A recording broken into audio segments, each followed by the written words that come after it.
Hello and happy Wednesday. I got my buddy Matt Parise back with me for another exciting installment of Best Practice. And this Hello. best practice idea, Matt, was brought forward by Mark Kelbacher, my friend out on the East Coast. He said, "You know what I love in SA5? I love the routing." And Mark has used service assistant products, I'm going to say since around 2000. He started with me when we were using LA2, LA3, SA4, and he loves SA5. But he said it is a little bit nuanced, not that hard to figure out, but would be super cool to have your expert, Matt Parise, tell us all the things we should know about that. Matt, once again, here we are on Wednesday. I'm in Indianapolis, more snow. I kept saying I was so jealous of you and out piddling around on your driveway, your gravel driveway, pushing around snow, and we didn't have any, but I'm done with it now. So if you want to send a heat wave our way, that would be very cool too. What's going on up in Michigan? Much of the same. Not a ton of difference here. I feel like you asked about it not too long ago, but got another leak. Nice fix in the basement, and we lead to another issue there. So now I got someone coming out for our softener today, which the motor's having some issues there. So on to the next piece, home ownership. The joys of home ownership, and those basements, they always leak. It's why I sold my last house. Oh, what is this pretty picture? What do you mean you've never seen SA5? Reach out to me today. I'll have someone on Brian Batch's team give you the product tour.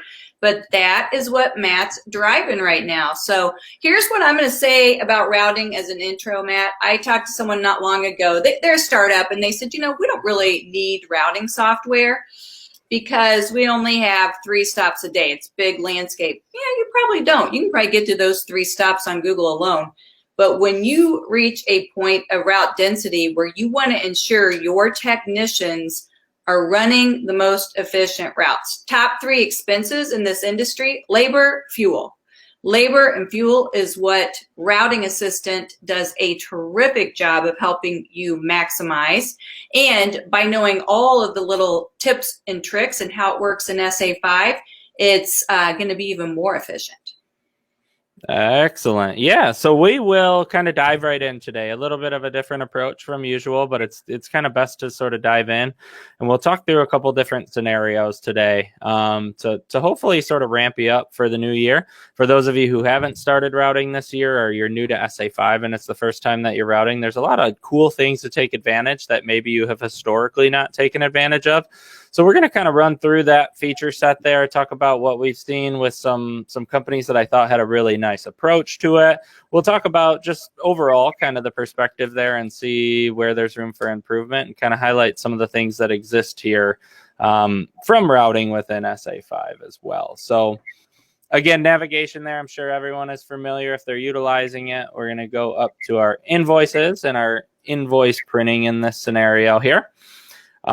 And we're going to be hit with sort of the interface here. So first off, for those of you who were maybe routing last year and use sort of your basis for filtering is based upon that route, this is something that has been moved to the main screen in SA5. Was not in the same capacity last year, but want to kind of highlight that we do have that route filter that exists there. So I know some individuals had requested for that route filter to be on the front end there. So it is something that exists. So I did want to kind of highlight that piece overall.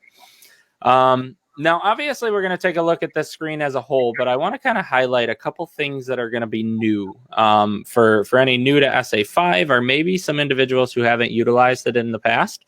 And the first and foremost thing that we're going to see here is that automatic association option. So this introduces another version of association into SA5, which I find extremely helpful. Now, extremely helpful with the understanding that you understand how to utilize it, which is kind of the reason that we're going to kind of jump into this, because there are some nuances there that may exist where automatic association may not apply.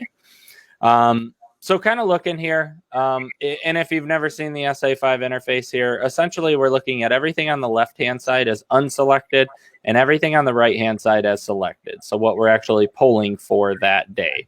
So whether we're polling for our round 1s, round 2s, both, some service calls, whatever we're looking for at that independent time, that's going to be kind of how that's structured. Now, the way that automatic association is actually looking here, so let's say we had a grub control over there. What automatic association is doing is it's basically saying if a customer has any of these services and they have one or both of them, if they do have both of them, include them on the same invoice. So if we have no constraints here to last service date, which we probably would for a FERT round, but for our grub control, it's most likely we don't need a certain number of days in between a grub control from last year to this year. What automatic association is going to do is just include both of those options there. So if a customer has a round 1 and a grub or a round 2 and a grub, automatic association is just going to combine them both on the same invoice. Really nice, convenient way to do it. Now, I mentioned there may be some nuances there. So with the nuance factor there is just to be mindful with that checkbox there. And the reason that I say that is because depending on the employees that you have going out to those job sites, do they have all the product? Do they have all the equipment that they need when we automatic associate? It takes a lot of you out of the question with the automatic association option. But let's say we throw over a FERT round 2 and a grub control, and we just don't have the product with that first individual for the grub controller. And I'm just throwing services on there, for example. But what can happen there with automatic association is it's going to automatically associate wherever it sees fit there if they have the 2 constraints. So it'll include it, which is excellent. But you just need to be mindful. If I'm sending somebody out to go do this, that now they have another service tacked on. Do I have the materials, product, everything to do it? License, yeah. Yeah. So when we talk best practice, automatic association can be excellent. You just need to understand where it fits with your sort of routing structure there. And I see a lot of people, yeah, we use this a couple times throughout the year, and it's really great during this time when we kick off aerations. But again, they always sort of the feedback I've got from the customers as well as utilizing it myself there is just be mindful when you're utilizing it, because it does it all for you. It's easy to kind of, maybe not pay attention that I'm assigning this to this route and they don't have that particular truck. So not going to discredit that fact. I just like to be mindful there with the automatic association option. So kind of moving through here, our last service date, I'm sure pretty much everyone who's probably watching this is familiar with last service date, but for those of you who aren't, this is essentially just pulling from, we're looking to do round 2 of whatever this program that we offer is. It's the days that must be accomplished or that must occur in between those applications. So in that orientation there, most programs are going to be set up to what is called do not print if previously not done. And there's also another selector there where it's going to have some dependency on the prior round. So what that means, again, when you're setting this up, and anybody who's onboarded should have been sort of walked through that piece, so it'll kind of take you through there. But what that's going to do is sort of have those constraints. So let's say we have a round 1. You cannot do a round 2 unless a round 1 has been completed and or it's just been too late to start round 1 in the season. There's different constraints that you can actually set the program on, which actually draw from how we're going to route. So to kind of sum this top piece up, let's say it is the beginning of the year and we're pulling for that round 1. We can begin to pull for that round 1. Our last service date is not going to have a huge impact on our round 1. And the reason that I say it's not going to have a huge impact is because it is likely, especially if you're a seasonal company, that more than enough days has occurred per whatever state regulation or whatever your frequency is as you jump into round 1. So we don't have a ton of concern from a last service date perspective if we are seasonal. If we're not, then we can definitely draw upon the last round of the prior calendar year. So another great option there. But for round 1s, this one can be a trickier one initially, just because you're pulling in so many potential stops to be completed. Just because if we are seasonal, we have so many different options that exist there. So when you're actually utilizing route 1, when we get to the second screen on this, I'm going to show you a ton of different filter options, but I just wanted to kind of express sort of what that looks like, because it's not going to have a constraint, especially if it meets whatever your typical frequency is, say, be 30 days or not. So again, it's always going to pull from those specifically, depending on the structure of the program there. Now we have something what's called early view. I'll talk about that momentarily. An excellent feature that I think everyone should utilize in some capacity there. Then our scheduled date filter. So if we're actually scheduling things out and we're accomplishing it based upon a scheduled date, maybe it is interior pest or any other interior piece there where we do have to schedule, even if it is exterior that we're scheduling, we're going to rely on some of the scheduled date components there. So we'll talk about a bit more of this as we move into the next screen and we can actually see what some of these look like. Then we're going to have all of our override options here. So our credit hold settings here. So we can actually override some credit hold settings if we're looking to push this application out, regardless of how long they've had an aging balance.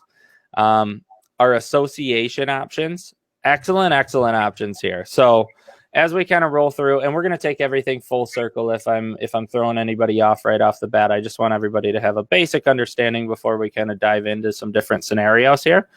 But what we have is our association options. And if you're unfamiliar what association is to start with, it is very similar to kind of what we talked about here with automatic association, but it is essentially saying that two jobs are going to be done together in some capacity.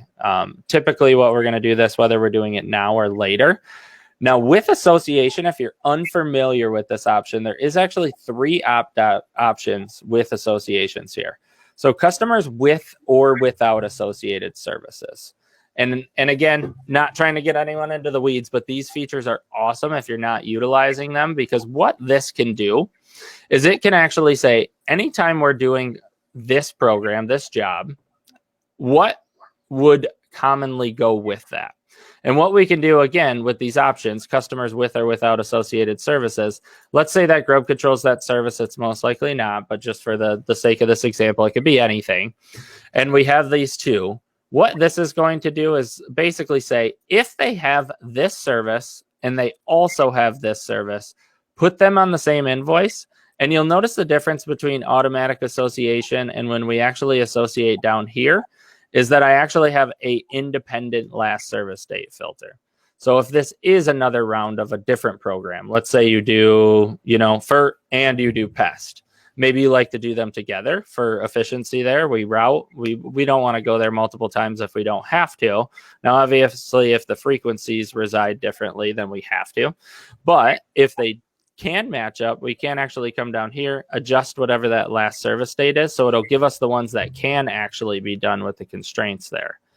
Now, the with or without option does not actually neglect anyone from still just getting a FERT round if that's all that they have.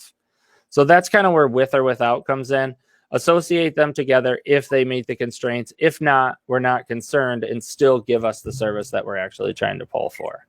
So you still get those options, which is excellent, meaning let's get them together if it applies. But if not, I don't want to not do them because they're not associated. Moving over to our next option, only customers without associated. So this is kind of the opposite here. Unless they have a FERT round one in this instance and a grub control, then I don't want to do any of them. So maybe you want to knock out all the ones that you can do together because you have some equipment you're renting or something like that. Just a scenario, or we have this technician who's going to go out there and they're the individuals who are going to handle all of this particular service. Then we could say we only want to pull for just the ones that are associated. Now, again, something to be mindful of if you're already in that area. Maybe this is a neighbor of somebody, and just because they don't have grub control, do we really want to neglect that area there?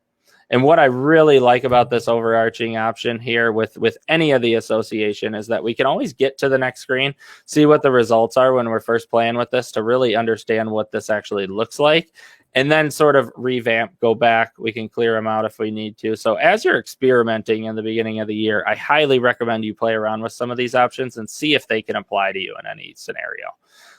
Is there any services we do together? How have we historically done them together? And maybe now is an excellent time to sort of revamp that process overall. Start using these association options if you have not done so historically. And our last option there, just to kind of fill the void for the only remaining piece there, is only customers without associated services. So maybe we have a plan because we rented some equipment for later in the week, or we have individuals freed up later in the week, but that doesn't mean that we don't want to do them standalone. What this is going to do is only customers without these constraints. So if it does not have these two services, those are only the ones we want to see. So you can actually utilize this in a ton of different ways, and it is really, really nice to utilize overall. You just have to understand how they're actually working there. And once you do, and once you've played around with it, you'll find this be a huge benefit overall, especially if you're ever doing any services together. This is probably one of the things I see a lot of our large customers utilize more than anything else, is really that association panel there. Yeah. Even if you're at 200-300 customers, is extremely beneficial overall. Teacher, pick me, teacher. Oh, you, Beth. So, you know what I love? I have been using Service Assistant since before you could associate services. Like Peter Brown was knee-high to a grasshopper when I started using Service Assistant. So it was so cool when we could do round 3 in Grub. That was like the first thing we did together. And now, as you know and have seen, we can combine so many different options. Do you know, Matt, what the objection is from a customer if you associate too many services? What is that? They come home and they've got 3 bills. So I can remember the first time we started doubling up, it's the same technician. Let's say it's round 3 in Grub. They're like, he did what? And Grub used to be 2X. At least that's what we were charging at Scott's for Grub X preventative. They would not be happy. But with Real Green's installment billing, budget billing, I talked to Blades of Green, Brad Leahy this morning. He said, that whole objection has gone away. You can associate everything you need to do now, optimize those stops because you're spreading out the payments over the course of a year. So if you're considering associating services but are concerned about customer sentiment, installment billing is a terrific way to overcome that. Now you have the efficiencies of the associated services, but you're not irritating the customer with leaving a bunch of invoices for one day. Correct. Yes, definitely. Which is an excellent feature overall. And in any place that you can save drive time, save money overall, like it's the association is going to be key. And when we start talking about early view here shortly, I think that has a huge impact as well. Now, there's certain times of the year I think it has a larger impact, and we'll kind of briefly discuss that. But another excellent feature in addition to associations that really sort of aids in that overall perspective of a seamless transition for that customer, not only being on their property for a limited number of time, but still doing everything that's requested. So really, really nice overall there. Jumping down to our next option there, again, just with or without services, only customers without or only customers with, kind of just another additional filter option that can be really beneficial if there's some constraint there. Some of these, I don't know if I can give you the perfect example of. I've seen a couple individuals call, like, if they don't have this service, we do this service at this time of the year. So any of those type scenarios, this really works well for any of those that come up. This way, we're not doing something if it's better suited for a later time of the year. I don't know what your particular use case is, but just want everyone to be mindful that this option is here. And I've seen a few individuals use it from time to time in very, very productive ways where they don't do it for this group because this group gets hit with a specific service later in the year. So there's a ton of different ways that this can be utilized. It's just you got to come up with your use case there specifically for that one. Where association, the constraint again is overall for association is, do you have 2 services that can be done together? If you don't, then there's really not anything association is going to aid you in, but it is likely that you probably have something in some capacity, whether it's an upsell, even if you're using it for service calls or something like that. There is probably an area where you can utilize that piece there. Even if you don't think you have it, something to be mindful of. Now, overall here, I know we kind of talked about that, services that can be done on any day here. So if a customer has a particular day constraint, I'll actually show you another filter option for this from the map, which I actually really like, which will kind of filter that piece out there. Then, like I mentioned, we do sort of have that route filter there where we could choose what route we're actually going to apply. Now, with our last service date, we are going to have a lot of different information here that comes from this. So after we put in that particular date, you'll notice that our day constraint actually changes here. So it'll let us know basically how many days ago that day count's going to be. So on 110 there was 30 days ago. So if 30 days have to occur between your applications, then this is going to kind of give you that constraint there. So we'll kind of see what that looks like on the map. And what we're going to do is right now in this test database, we're technically finishing up round ones and starting round twos here. So, and that's kind of the scenario for the test database, just so everyone's kind of clear there. What this is the way that I kind of structure a lot of this is January kicks off that first month, at least in the sense of the test database here. So from here, we're going to have some residual round ones and then our round twos based upon, what the constraints are here. So we can actually pull for both of these at the same time as long as the last days since last service applies to both there. And we could do this a couple different ways here. So with round one, there isn't going to be, again, that constraint that exists. But because these are two services of the same program, they're going to have the constraint where if round one isn't complete and it hasn't met the number of days since last service, then it doesn't display round two. So there's really no negative impact to pull both of these together here. Is really the gist of that, and it shouldn't be in really any other program scenarios as long as they're do not print if previously done and the dependency exists. So with dependency, Matt, in case somebody doesn't know, explain dependency. Yeah, so dependency just means that this round is dependent upon sort of another round. So round two, in that case, is dependent upon the completion of round one. And so on and so forth. So it'll kind of work through the program there, meaning that you'll never be able to generate a round two unless round one is complete in some capacity. And there is also another option in that service and program setup where it won't actually even generate an invoice without the prior one being completed. So do not even print if previously not done. So you're going to have a couple different options there that actually guide you down the right path for that program. And I love sort of, as long as that setup is coded properly, it's really, really nice to work with there because it's really clear on how you see it.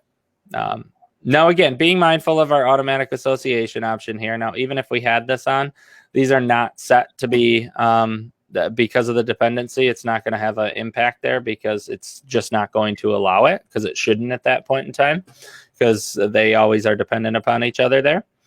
So with our automatic association on or off, it's not going to have an impact, at least on this poll here.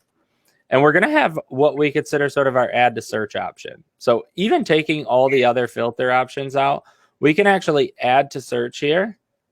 And we can actually go and pull for another service with a different last service date constraint here. So we can actually send everything to the map, which is excellent, something that you couldn't do before there.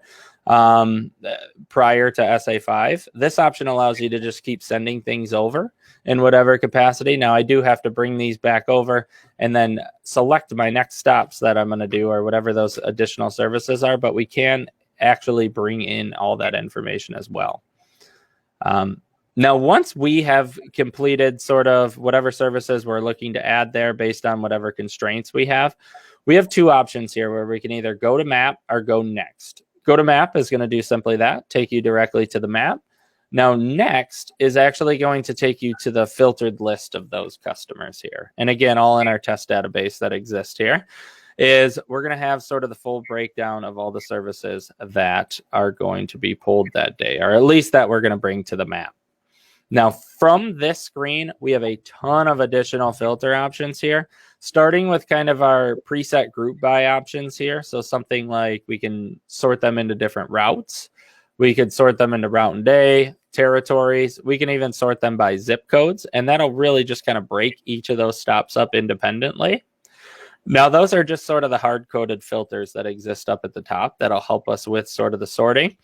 Now, something that a lot of people aren't aware of, and I always kind of get a bit of surprise when I take them through that, each of these options up top are actually little filters here. So if you wanted to filter beyond this list that already is somewhat filtered from the prior screen there, we can actually come in here, and let's say we only want to look for individuals on a VIP route there. Click there, and then our route just simply filters to that VIP route. Now, even beyond this option, just to show you the customization here and how you're routing, is we can take this information and drag it up into a column and actually prioritize the filters in whatever way we want. So we can actually take our route, and let's say we would like to sort by zip secondary or whatever those additional options are. We can filter those and it'll actually filter each of these. And you can see it filtered by route first, then it filtered by zip. So you can break these down in a ton of different ways here. It's just whatever way works the best for you. And that's why I wanted to show you all these filter options, because it is not clear to some individuals in the past, just based that those are additional options, which I think is excellent. And a lot of people have started to utilize those fashions where some individuals like to actually utilize that full screen here. And then this is how they do their last service sort, is by sorting in this fashion here, where you're actually going to see when they were completed. So starting here, you get a lot of nice color coding here. So we could see all the new sales that exist, and you could see that they're all on their round one. So some residual ones that we still have to do from our first application. Then we could see our secondary application, where we actually have the last service date on all these. So this last batch was done on the 8th, and they're ready to be done now because they've met the 30-day constraint there. So you can actually filter through here. Now, depending on when they were last serviced, they're probably not going to be all uniform like this. It'll kind of sort them so you can actually see them in somewhat whatever urgency level they are. This is also where you're going to see ASAPs, where everything's color-coded. You'll see them color-coded red, so you have that indication. If they have any call-aheads, we're going to see our call-ahead reasons indicated here. So there's a lot of excellent information that comes from this screen, where we can definitely throw everything to the map and just route it in that fashion. But if you'd like to filter, I just want to show you all the different options that exist here, because there's a ton of additional information you can see here and actually really work through some of these items if necessary. Now to kind of backtrack again, not to reset everything there, but to backtrack, that kind of give us some of our information there. We can take a look. And again, if we go next, we're going to see everything sort of highlighted there. Now, there is a feature here that is called Early View.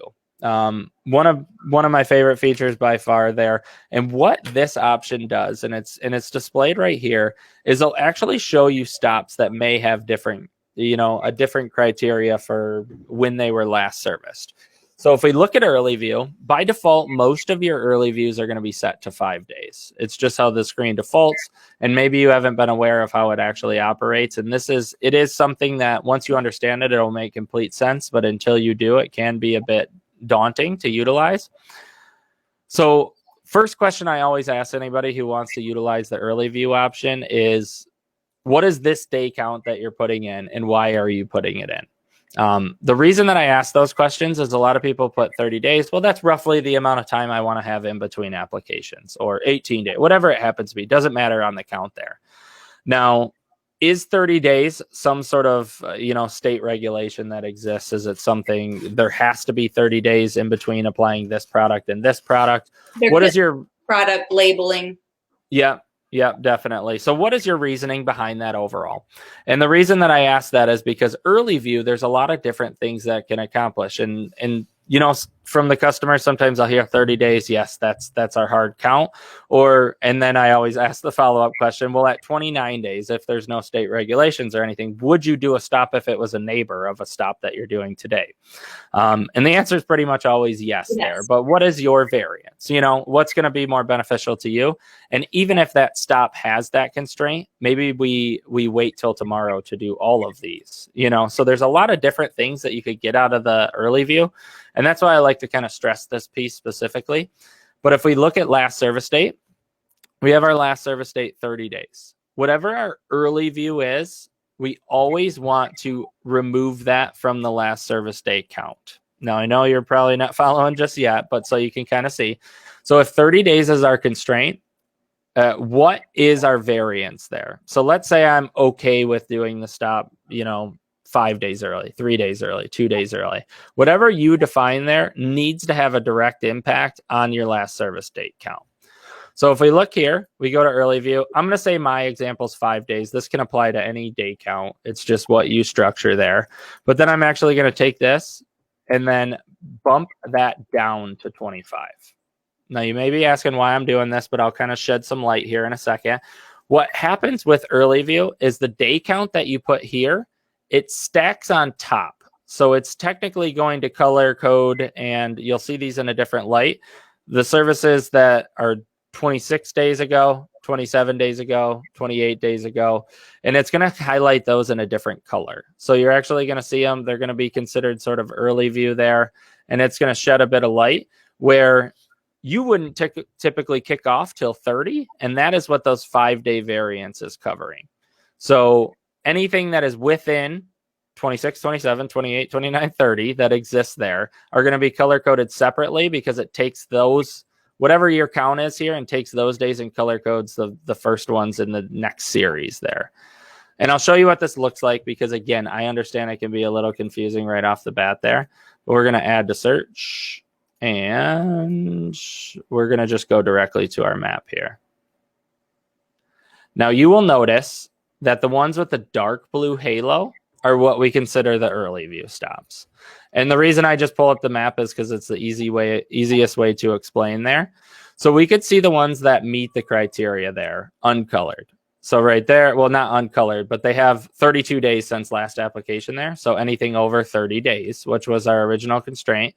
And then we could see one like this example, which is 28 days. So we have 28 days. That's excellent. Everything exists there. That's good to go. But we're actually going to be in this area, or, you know, and there's probably some other examples here, and you may have some other examples in yours where if I'm already on the street, is it not beneficial for me to either wait 2 days to do this application or to do this application early? And that's all I really want to open your eyes up with that piece is just, if we take a look at this, is there any room for improvement? Have we maybe been going to this subdivision on one day of the week, and then later in the week we revisit it because all those haven't met days since last serviced application constraints there? So this can be an extremely useful feature. It color codes them separately, so maybe we don't have to grab anything with our dark blue halos, but at least we know it exists. So if we're going to go out and do these stops, is it beneficial to just do these stops as well? Or is 28 days too early? And again, that goes back to the question of how we set that up. Now, if we don't have those early views set up properly there, and it's always should be a direct correlation here. If I was always putting 30 in here and I want 5 here, I need to drop this down to 25. And the only you don't have to, but it's not going to color code them appropriately. So that's why I like to stress that piece. And it's easier to understand if you see the map, which is why I pull up that map there. And do any of those have the same constraints? And I know I spent a lot of time on early view here, but I think it's a very, very important piece overall for those of you who are kind of getting started. Maybe you have a ton of, sales that roll in as you're just about to complete round one. Now all those round ones are going to be sort of out of cycle for a bit, but maybe we can match them up with some of the other routes that we actually had, whether it's an actual route or we're combining them together with other useful features there. So really, really like to stress that piece. It's really, really beneficial overall to utilize. Just understanding how to utilize it is one of those things that can be a bit tedious there. So that's why I like to show everyone that piece, walk them through it step by step, and show them on the map. I highly recommend that you experiment with this. You're not going to hurt anything by kind of running to this point. As long as you don't get to the point of generating, you can actually play around with any of those features there to see how they pull in. At any point in time, we can clear out our search, add additional search features there. So from here, let's go back. We're going to go next. We're going to look at our filtered list. We talked about all of the different filter options here. Let's say in this scenario, I'm just going to bring everything to the map. And we're going to have our option up here to send to routing. And again, we had that prior screen where we could just send everything to routing regardless. But we have that option. We want to open up that map. And we're going to see all of our stops that exist here. Now, a couple nice things to sort of note. First off, if this doesn't look like yours to kind of start with, there is some additional filters up here in the top left where we could filter by day. So the day count, I know we talked about that prior, but here's where we could actually see if anyone has any of those day constraints, even from the map. And then from our marker options, kind of my favorite piece here is the different scale markers. Obviously, we can adjust those pieces. And then our marker text. So by default, a lot of times it's going to be days/date. If you're not utilizing like actual scheduled dates, this may not be beneficial to you. But what this is going to do is if the service has a scheduled date, it'll display that as opposed to the days since last application. So it could be extremely beneficial, but you have to make sure your marker options are set accordingly up here. And one of the most underutilized features that exists there is the color coding. So you may be using color coding here. Now, if the service itself does not have a color assigned to it in parameters, it's going to randomly assign a color there. So I love the idea of just putting a color to it in parameters, whether it's purple, green, whatever color it is. It will color code that center circle there, so you know what service it's associated with. So maybe I do have FERT round 1s, FERT round 2s here in this test database. Maybe I want them colored separately just so I know that this is a round 1 versus a round 2. Obviously, we can get that information from clicking on it. We could see this is a FERT round 2, but I really like to be able to see the clear distinction between the color, where you could see the FERT round 1. We have the color, but I like that color to be consistent. Just a recommendation there. If you haven't set those up historically, you can actually set those up in your settings back there. In the parameter settings for those services. So another excellent option that I highly advantage everyone take care of there. From this option, again, we talked about the marker options. There is different ways to color code the marker, so it's not just on the service. You could color code via route if there's multiple routes. And again, you'll see it's just because those routes don't actually have a color code. It's just randomly assigning those colors there. So setting a hard-coded color ensures that I know that my VIP route is going to be gold every time, or whatever color you choose from the spectrum there. And last option, you can color code by zip postal code. Now, this one you can't color code specifically, but you could see the clear division there, which is really nice. Like that piece overall, and kind of works well for any of your needs there that may exist. But again, color coding by service, my personal favorite there. Route may be the best option for you, but just wanted to make those aware and then understand how you can actually adjust those there. Now, on to the big piece here. And we're on the map is actually selecting those stops there. So you're going to have a ton of different selection options up top. Our single select, rectangle select, polygon, freeform, circle, select all, deselect all. So we're going to have our different options there. And we can use sort of those halos to help, bring things together. So we already talked about the early view piece. We know that these are early view stops. And here's our legend below to kind of highlight what each of those independent halos would mean. So if they have a call ahead, they're going to have that light blue halo that exists there. If it's a confirmed stop, it's going to be the purple, new sales in green, ASAPs in red there. So everything's kind of color coded for you in that fashion. So you can actually see the halos. You can choose to not see the halos if you choose to do so. If they kind of muddy it up for you or they don't apply to you in that scenario, you can disable the halos. But kind of the nicest feature of in the SA5 routing, in my opinion, here is when we're actually selecting these stops. We could take, let's say that we're sending someone out to do this area right here.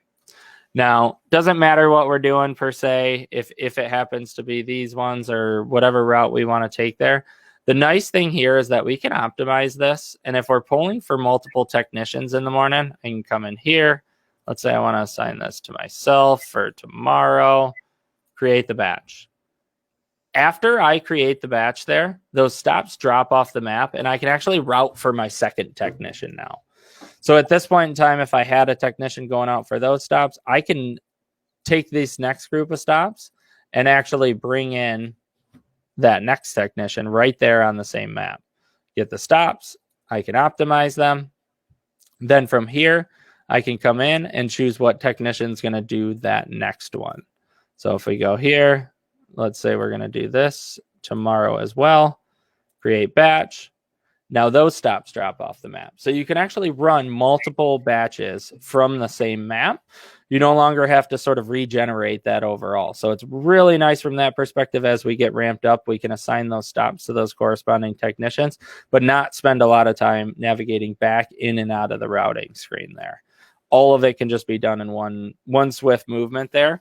If we're obviously generating for the same applications, but that add to search option allows you to send more things over. The color coding allows you to have the clear division, and the more things on the map, not that you want to crowd it so you can't see anything, because it's so heavily concentrated or anything like that. But one of the things that you want to do is once you sort of have those set, and if you have multiple services on there, it'll kind of bring a lot of different things to light, so you can actually see maybe this would go well together, or why weren't these stops on the same route, or one of the things I see, Beth, a lot is this route is tied to this zip code, which I don't always think is the best method. Sometimes it works out great, but we know where that zip code, that boundary divides there. But if I'm at the edge of that boundary because it's just that zip code, that next route that gets applied, maybe, a block down the street, and I'm not doing it because it's in a separate zip code, which is often the case. Yeah, that's a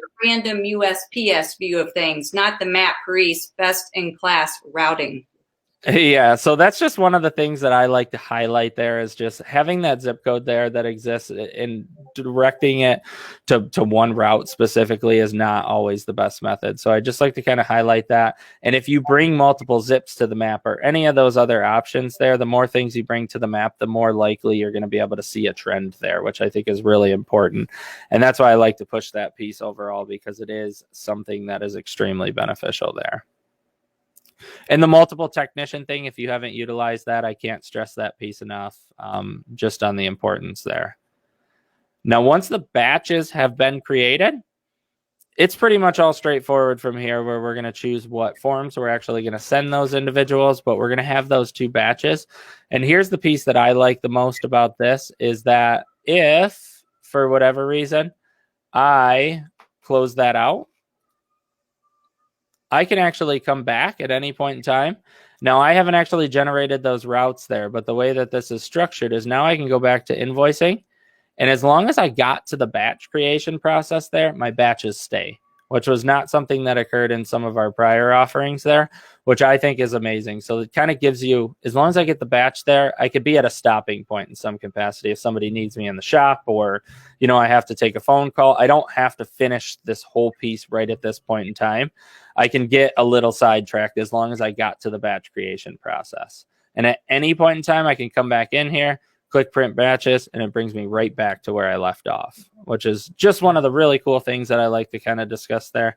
Really nice overall to just be able to navigate back here. And now we're not kind of forced into that option where right at that point we have to assign it to them. We could still make some changes from our batches that exist here, and we could adjust what we're actually printing, whether we're printing invoices, driver's report, worksheet, schedule, call ahead list, or all of them. We can still choose there and then be able to generate those options overall and get those out to our technicians, whether we're just sending to mobile or not. And one of the really nice things that I like to highlight, and when we talk about this, is if we're not actually printing anything, we do actually have this option now to just generate and mark as printed. So essentially send it to mobile is what this option is going to be. So this will send us to mobile. Now you have to choose to either generate invoices or just send them to mobile. Now, keeping in mind that generating the invoices always still sends them to mobile and that technician that you assigned them to. So this will give you that printable option here, where this will just send it right to mobile. So everything's at mobile here. Now, that does not mean that you can't have a schedule or a worksheet, or a lot of companies will commonly call them their cover sheet. They'll still send out a cover sheet. This way, if a phone's lost or anything happens, that they still have the ability to sort of roll through those stops there. So schedule is super important aspect to that I like to kind of highlight. If you're doing nothing, schedule could be extremely beneficial, even if it's, just that one thing that you're printing. If you're printing anything at all, it'll just kind of highlight and then make sure we know what stops need to be done in any situation. Couple other additional options that exist: the do not print invoices for those with email. If you're emailing invoices in any capacity, relatively new feature that exists there. Definitely something that can be extremely beneficial overall. But really kind of working through everything, we didn't, again, still those batches sit there until they're actually generated. So it's really nice to sort of revisit at that point in time. Kind of the key features here, if we're talking best practices here, is what we've talked about before. So first, when you're pulling stops here, there is no reason to not pull a prior round if it should be complete. So one of the things, we talked about it briefly a little bit ago, but I just want to kind of highlight that there is no disadvantage to pull for a round one if you're only on round twos now. And what this actually does is, let's say a CSR in the office sold this program again, and they gave them the round one. The round one wasn't skipped. It is extremely easy to miss a round one if it's not there to start with. I love what you're saying, Matt, because that's how you clean up and maximize revenue shrinkage. But you also want to be sure that you are in lockstep with your service delivery folks, because if round one has a material, let's say it's a pre-emergent, and you're in July or something like that, and the customer thinks they're getting a pre-emergent because of how the messaging is set up, I would totally agree with that. Just be sure that you can still physically deliver that treatment. But that's the best way to pick up those stragglers and to do it very efficiently. Definitely. Yep. And then we talked about the reporting aspect of this. If you're commonly pulling an unserviced list looking for those prior applications too, you'll know that those exist from reports. So if you're regularly running that, it is not so much that you have to, but it doesn't hurt anything to do it, is what I always like to kind of highlight there. So why not put it there as an additional safeguard as we're pulling? So if we get to round 4, what is the disadvantage of having all 4 rounds there? If we have the constraints on the program, if somebody accidentally, adds one and then unskips a round 3 that should have been skipped, and now we're only pulling for round 4, they don't get a round 3. They're never going to get a round 4 because of what we talked about before and their dependency. Yeah. So when we talk best practices, I can't stress that piece enough, and it is very important. I don't see enough people do this. I understand it's bringing more options over there, but it is a really nice option overall. And always remember that you can use your Windows shortcut keys, just your standard selection keys there, not just Windows, but like your shift click selects the full batch. And same with control, your control select will select alternating ones as well. And you can use these arrow keys to bring them over. And for those of you that don't know, I still see some individuals do it from time to time, but you can actually just double click to bring it over there. So just to be mindful, just a quick double click will bring it over. So you don't have to use these utilities each time. Next piece, early view. Can't stress that enough. And again, just kind of summarizing everything here.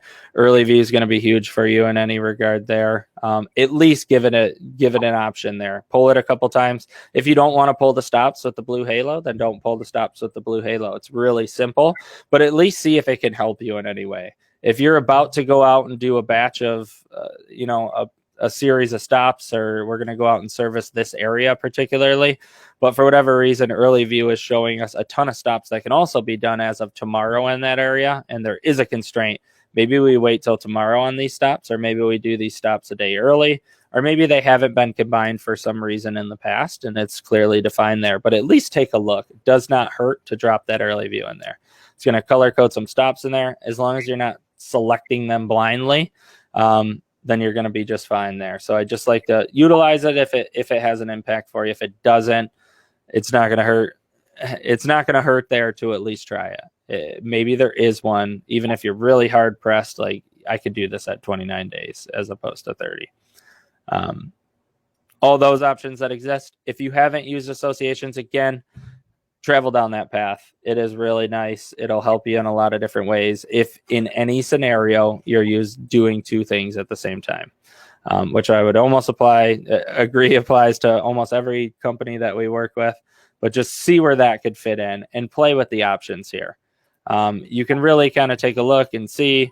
And if we come here, these are all color coded differently. So if we were to kind of clear this out and add this briefly here, they do color code those options separately. So if you come to the map, you'll actually see it from the service area here. And we could see that some are actually associated there. So if I were to just filter just for those, these 2 customers met the constraint there with that association, where they have both a FERT and a grub control. And then we actually get to do these 2 together in that scenario. So just an indication of how that looks and what that does there. It can be extremely beneficial overall, and play with your options there by all means. Matt, you're so full of good information.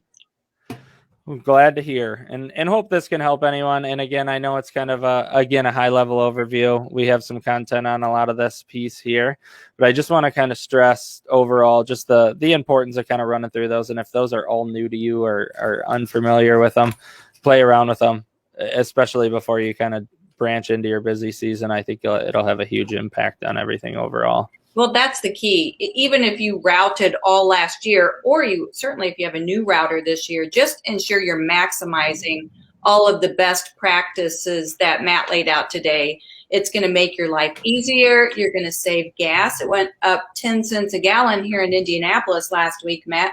You're going to reduce man hours, and your customers don't want to see your truck on their street 3 times that week because you didn't get all the neighbors serviced.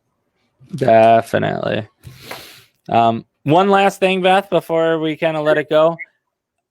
Have the communication internally on how you handle ASAPs. I don't know why a lot of questions on that so far this year, but that's why I wanted to kind of highlight that piece. Whatever your process is for ASAPs, what is your ASAP? And if there's multiple levels of your ASAP, just establishing how you're going to sort of encounter those. So I've seen a lot of internal communication from a company, kind of going back and forth on how they were handling those. Just one last piece, whatever you're going to do with ASAPs, does that mean that somebody goes out today? Does that mean it's first thing tomorrow, or when the route comes into play? Or is there some variance, and what are your notes, on those? Make the commitment to the customer as well. Yeah. So even if there's a variety, where do your CSRs, your individuals in the office, need to look to find where that's going to be? Or if it goes to a technician, is this ASAP? How ASAP is this, I guess? And that's why I kind of highlight there's various note fields we can input that information into. You can update the schedule date on that particular ASAP service. There's a lot of different means for adjusting for those, but I just want everyone to kind of be mindful of that piece, and having that communication internally is going to be huge for sort of the success of ASAPs overall, especially when they are so important from the overall perspective there. Absolutely. ASAP is terrific, but you all have to be on the same page about what it means to your organization. Matt, thank you so much. I'm sure you're going to think of something really cool for next Wednesday for us to discuss. And as always, if you all have a request, there's nothing that Matt doesn't know. He knows everything. He knows everything. Matt, I hope your basement's in better order next week. Thanks for taking time out of your day to provide this best practice for us. And if you're not already using this service of Real Greens, reach out to me and I'll hook you up with Batch and the guys. Thanks so much. Thank you, everyone.